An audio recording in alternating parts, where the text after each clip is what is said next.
Hi, everyone. Welcome to Mama Wears Athleisure. I am your host, Mariela de Santiago, a first-time mom. We focus on all things mom with tips to help make life easier and more organized for all you mamas out there.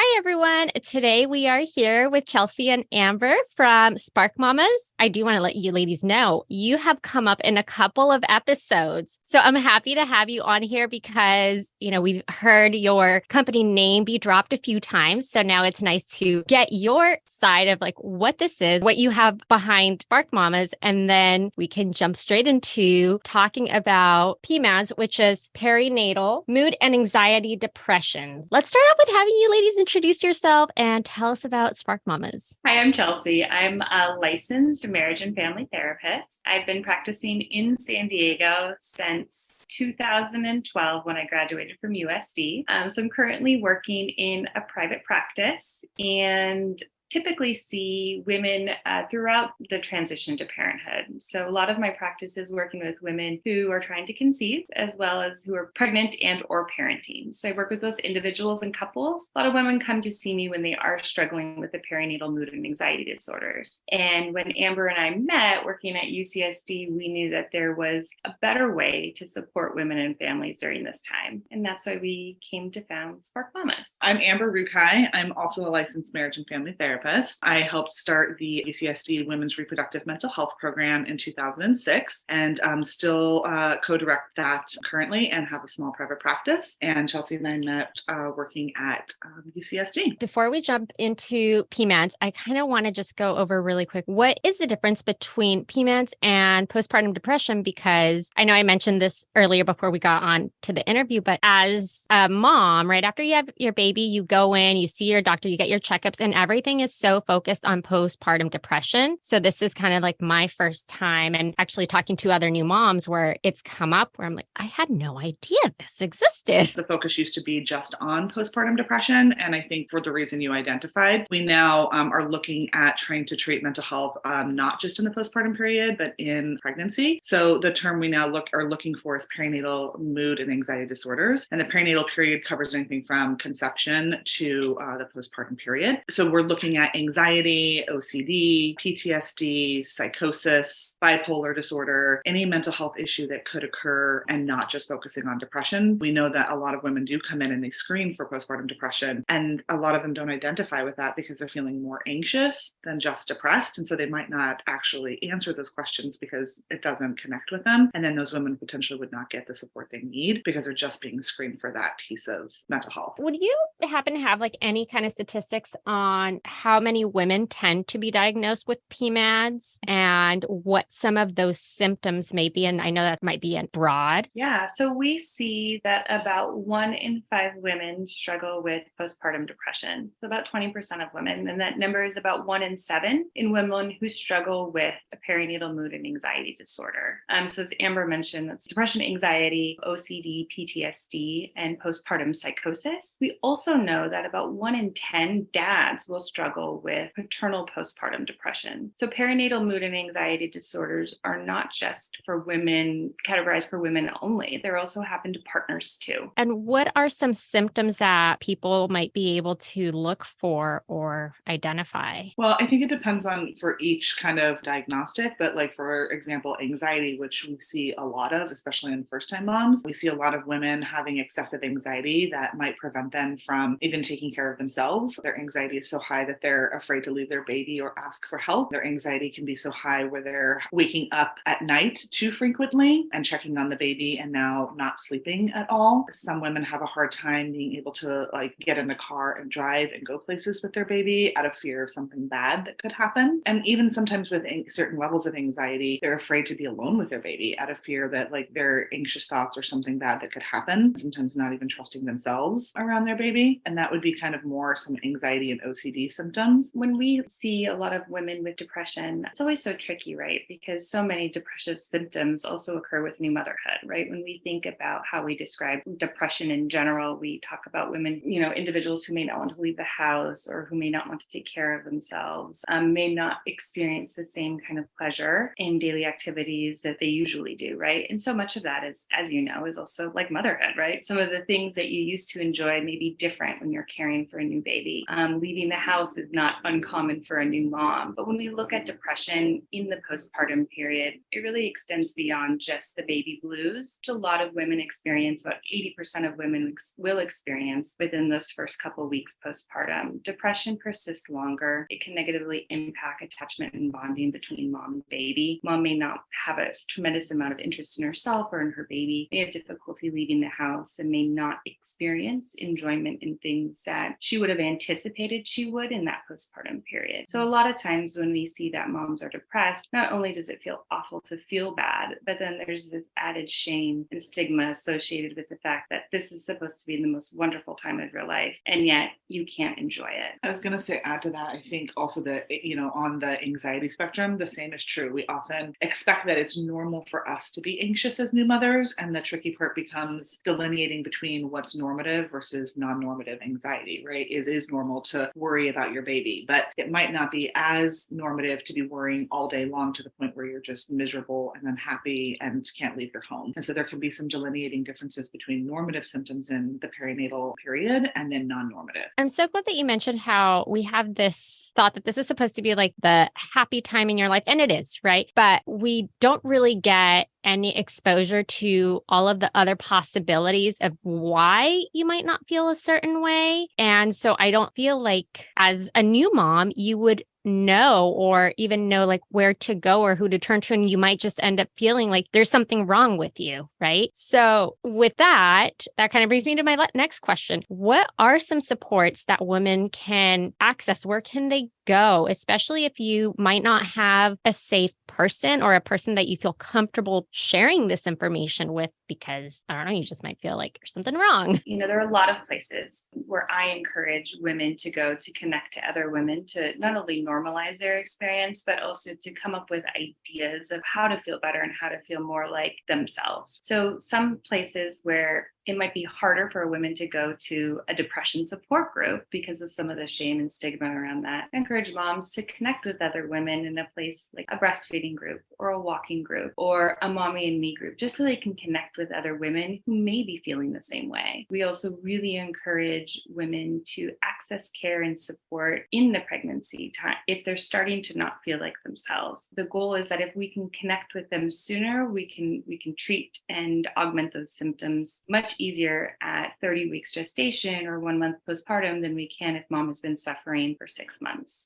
We also encourage women to utilize their local resources, whether it's asking their physician for a referral for therapy, Googling. For example, in San Diego, we have the San Diego Postpartum Health Alliance, which is a wonderful resource and is a chapter of a larger organization called the Postpartum Support International. And on there, they can get access to support groups, therapists, and psychiatrists who may be able to help and to intervene. If you also have a known history of any mental health concerns, like maybe this is your second pregnancy and you had a history of postpartum depression or anxiety or a mood disorder, or even if you have a family history of a mental health disorder, it's important to let your midwife or your OB provider or whoever is providing your care during the pregnancy about that mental health issue early on. The sooner we know, the sooner that they can get access to care, because we do know right now it is hard sometimes for people to get access to care. Just there's not enough mental health providers, and there's insurance issues and financial issues and access issues that do exist. So being able to start that process as soon as possible allows your providers to start helping you get connected in the community where you need to sort of land. I love that you mentioned a mommy and me group or a mom walk or something where a place where you can go and connect with other moms, because even just from like the day-to-day or any sort of struggle that you have with a baby, you feel a lot better just being able to connect with other moms that are in that same struggle. And then you don't feel as alone, you also kind of have that support where they can share what they've experienced, what's worked for them, what hasn't. So it does kind of help that environment. It is true. It takes a village. I feel like at least here in San Diego, we have a lot of those mom groups. I've gone to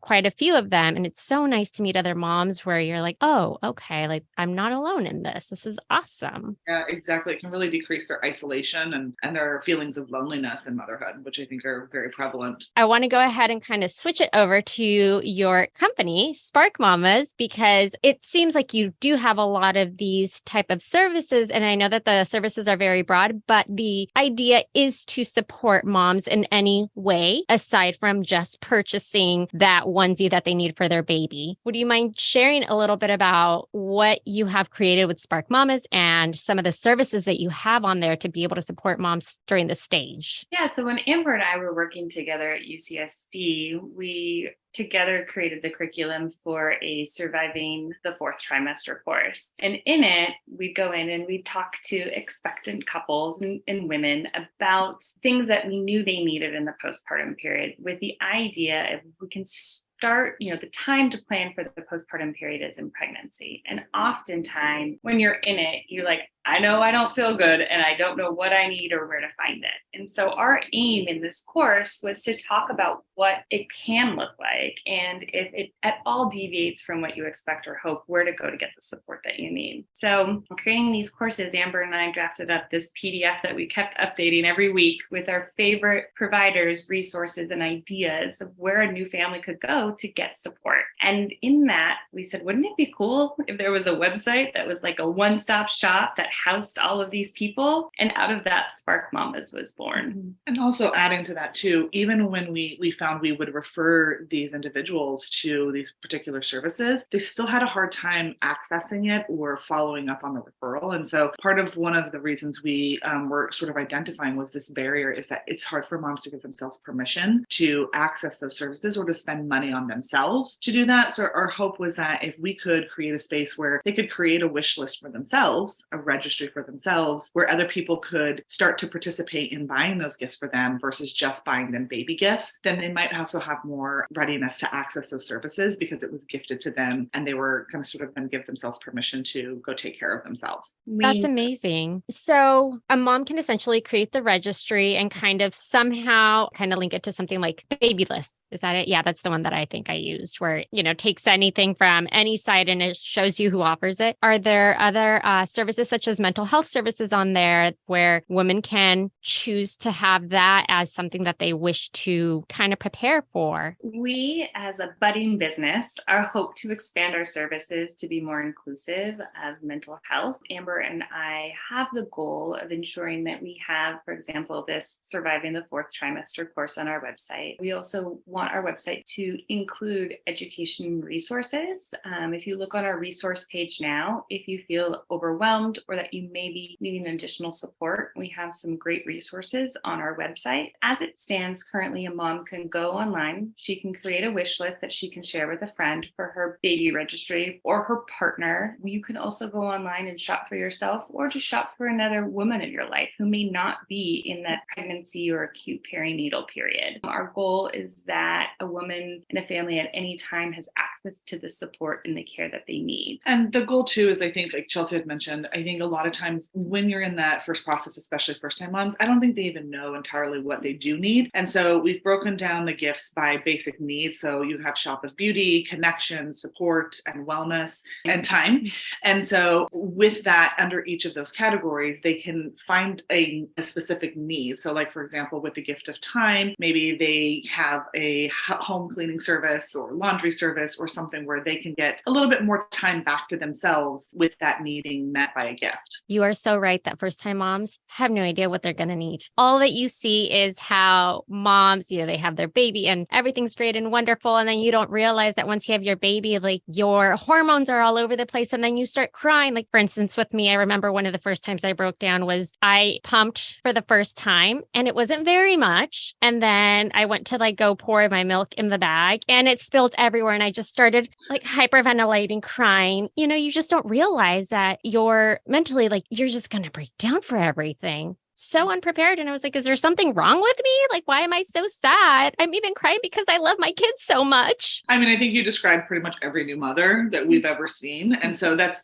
is exactly part of it, right? It's so overwhelming. And most of the stuff that you're being given education about is not about like all of the other parts of yourself that are going to need to be cared for, whether that's in the form of a postpartum doula who comes in the middle of the night that gives you and offers you a break and some sleep, to a lactation consultant, to pelvic floor to help your body recover and prepare for birth and then recover in the postpartum period. So those are some of the gifts that we offer through Spark Mamas, because we're trying to also treat the whole mom. And that piece of it sort of seems to be missing, I think, in their care during the perinatal period. I think you're definitely spot on. It is something that's missing and that moms don't realize they need until they're in it. And then, you get into the whole situation of where moms don't like to ask for help and be vulnerable because they think that they have it, but then their house is a mess. And it's like a ripple effect of everything, right? Exactly. So, and then too overwhelmed to ask for help. And then there's no time to figure out where to find the help or to even access it, because even that is a lot of like invisible labor, is trying to find the people that you actually need to support you. So we're trying to break down some of those barriers by making that really accessible with partners that we have worked really hard to build relationships with and have vetted as being like really good providers and caring providers, and that have similar value systems as Chelsea and I in terms of like the care of the mother. So we're hoping to reduce those barriers for moms even when they are ready to ask for that help. I think you guys are doing something amazing that is so needed.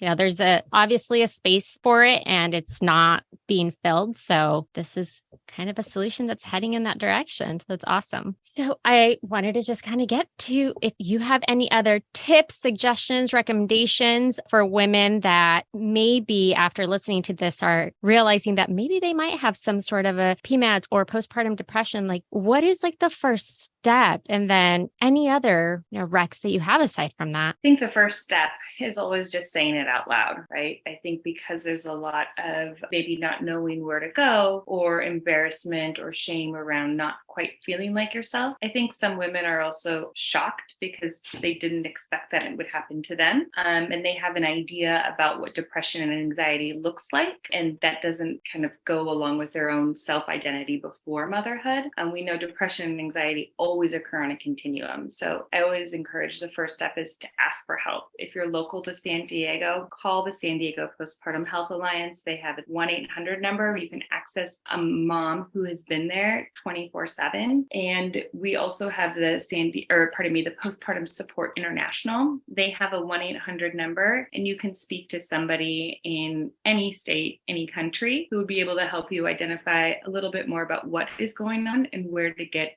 help in your area. And then also to add to that, if you are currently pregnant, we encourage you to go, if you're local in San Diego, to create a wish list for yourself through Spark Mamas so that you can start to identify all the things you think you might need outside of just like the focus on the mental health. All of those things augment and help your mental health if you're being cared for with sleep and with support and all of these other areas, and to share that with your network of people so that they can help to sort of take care of you, whether it's through a meal delivery service or other support services that you're going to need outside of just the care of the baby. Thank you for all of that. You ladies really provided so much great information. And I love that you have also just the resources page. So I hope you're okay with me linking that on the show notes, and that, give somebody a place to go and hopefully the information that they need or a direction to take from there. That'd be great. Thank you. It's been so nice chatting with you, and I appreciate you taking the time. I know you're so busy to just share everything that you have and to share the mental health stuff with us. Thank you for having us on the show.